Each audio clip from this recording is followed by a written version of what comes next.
আসসালামু আলাইকুম viewers, welcome back to my channel. ডাবো all in one body cream ত্বকের damage repair অথবা বয়সের ছাপ দূর করা কিংবা ত্বকের প্লাম্পিনেস ধরে রাখা, এই সব কিছুর জন্যই খুবই কার্যকর একটি উপাদান হচ্ছে স্নাইল মুসিন বা শামুকের নির্ঘাস।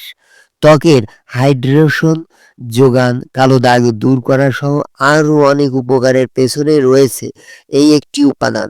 তাই আপনার দৈনন্দিন স্কিন কেয়ারে ব্যবহার করুন স্নাইল মুসিন সমৃদ্ধ Dabo all in one black snail repair body cream. ত্বকের পুষ্টি সরবরাহ করে, দীর্ঘ সময় ধরে হাইড্রেশন ধরে রাখে, ত্বক উজ্জ্বল ও মসৃণ করে, পাতলা স্কিনকে মোটা করতে সাহায্য করে, স্কার কমাতেও সাহায্য করে, সান ট্যান ও ব্রণের দাগ দূর করে, ড্যামেজ স্কিন রিপেয়ার করে, পাতলা স্কিনের রগ দেখা যাওয়ার সমস্যা দূর করে, শরীরের যে কোনো দাগ দূর করে। অরিজিনাল প্রোডাক্ট পেয়ে যাচ্ছেন মাত্র 900 টাকা করে। সো যারা নিতে চান স্ক্রিনে দেওয়া নাম্বারে যোগাযোগ করবেন, ভিডিওটা শেয়ার করে দিবেন। আজকে এই পর্যন্তই, দেখাচ্ছে নতুন ভিডিওতে। আল্লাহ হাফেজ।